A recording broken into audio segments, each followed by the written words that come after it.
How are you doing today? Good to see everybody. Well, I really don't see you, but I see you in my mind's eye. We're going to go over the Pythagorean Theorem today, and so far it looks like you've been doing pretty good with that. So let's just go ahead and take a look. First thing you've got to remember, this only works when we have a right triangle. And we know we've got a right triangle when we see the little square in the corner, or they tell us it's a right triangle, or they tell us that this is 90 degrees.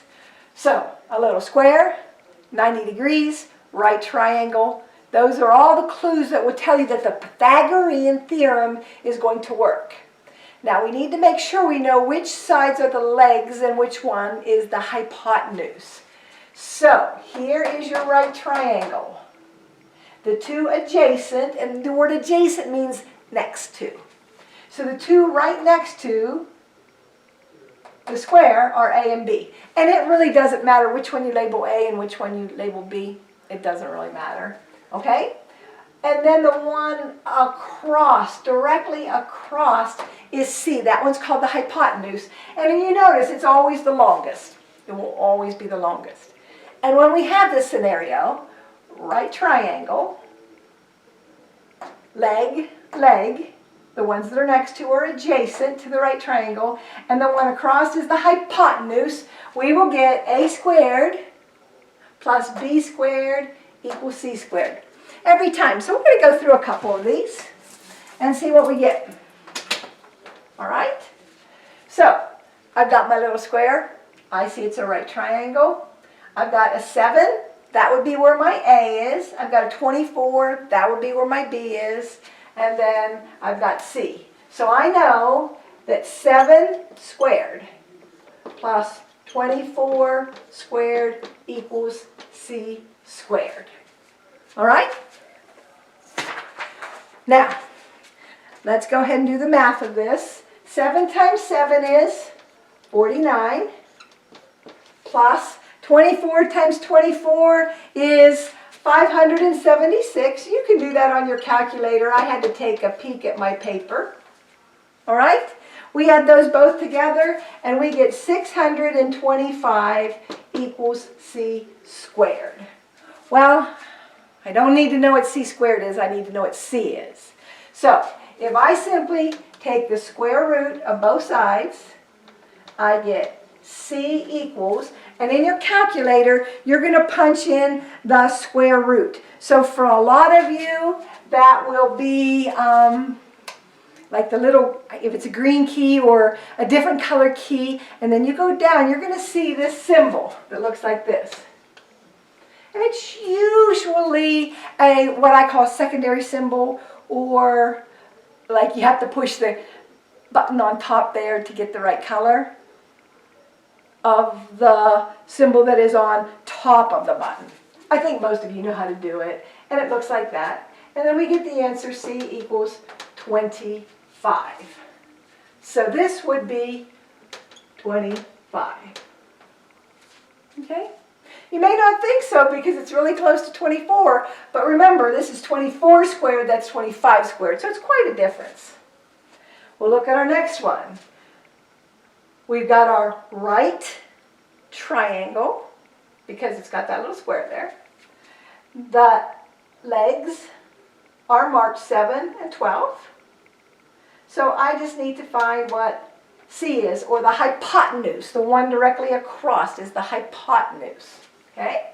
So I know A squared, which is 7, plus B squared, which is 12, equals C squared. So that gives me 49 plus 144 equals C squared. All right, let me look at my little cheat sheet. I get C squared equals 193 equals C squared. Again, I don't want to solve for C, I want to solve for, I don't want to solve for C squared, I want to solve for C. So I take the square root of both sides, and this time, I don't get a real clean answer. I get 13.8, and then it kind of goes on and on and on. I'm going to have you guys round to the hundredths place, which is 2 decimals in. And when you round, you will get that. And that's close enough. So 13.89. So it doesn't always work out real nice and smooth like 25. And that's okay. Remember, we're going to round 2 digits or to the hundredths place. And then we're good to go. All right, now, what happens though, and I'm going to flip this around.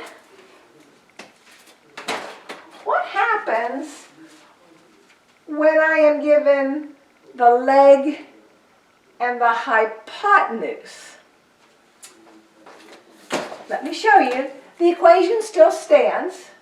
We have the a squared and we have the c squared. So I still have 2 very important pieces of information. So I have a squared because, look, these are my legs because they are adjacent or next to my right angle. So I have 5 squared plus, I don't know what b is yet. I don't know the other leg. But I know that 5 squared plus b squared equals c squared, which I do know is 13. So I'm good with that. 5 times 5, or 5 squared, is 25, plus b squared equals 169. Now, you know that I always tell you, you need to get the variables on one side, the whole numbers on the other side. And up until now, the variable has always been off to a side by itself. But now it's not. So I'm going to need to get my whole numbers on one side, variables on the other. So I'm simply going to subtract 25 from both sides. And I get b squared equals 144. I take the square root of both, and I get b equals 12. If you don't know how to do the square root on your calculator, ask an older brother or sister. They'll know how to do it. If you still can't, take a picture of your calculator, send it to me, and I'll go through and tell you how you can find the square roots on your calculator. Okay, you will need a calculator that does square roots to the decimal places because they don't always work out so smoothly. All right, let's take a look at another one that gives us a side and a hypotenuse instead of a side and a side. And remember, it's a squared plus b squared equals c squared. So here's a squared. There it is. 6 squared plus, I don't know the other leg, b squared equals, I do know the hypotenuse, 10 squared. Something very important, did you notice?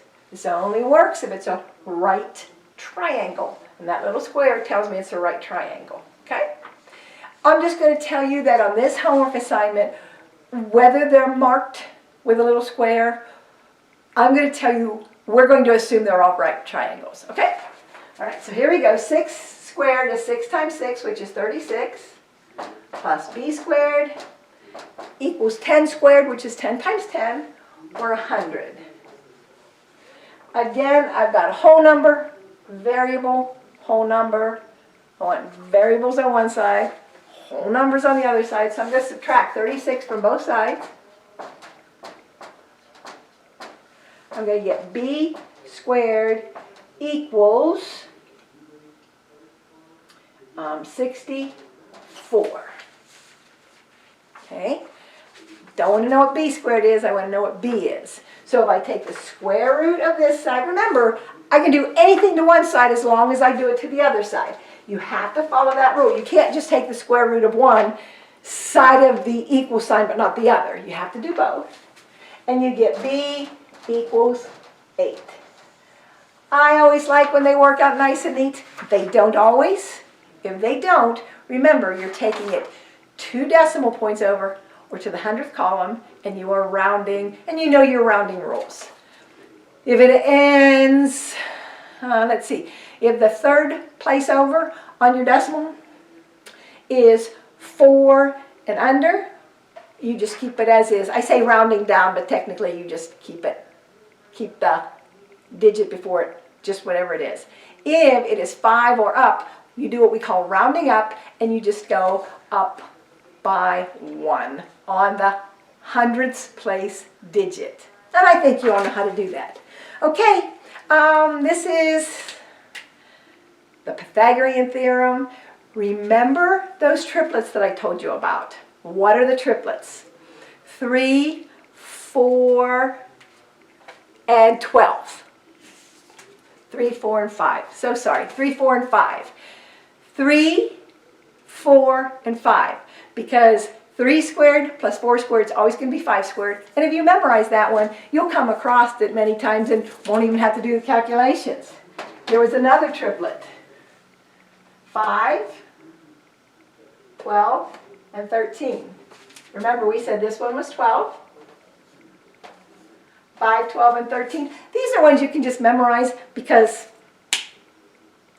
they're going to come up a lot, and you'll just automatically know what the answers are. We call them perfect triplets because they work out smoothly and even, and we see them frequently.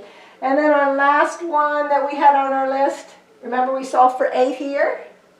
6, 8, and 10.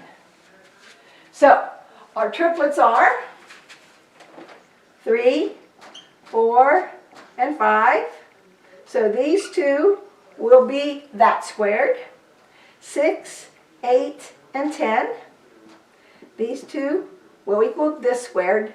These are going to be A, B, and C. And our last one was 5, 12, and 13. This would be A, this would be B, and that would be C. If you memorize these, it's kind of fun because you feel really smart because you know the answer before you even do the calculations. All right, good luck, and I miss you guys. I hope we get to see each other soon. You take care. Bye-bye.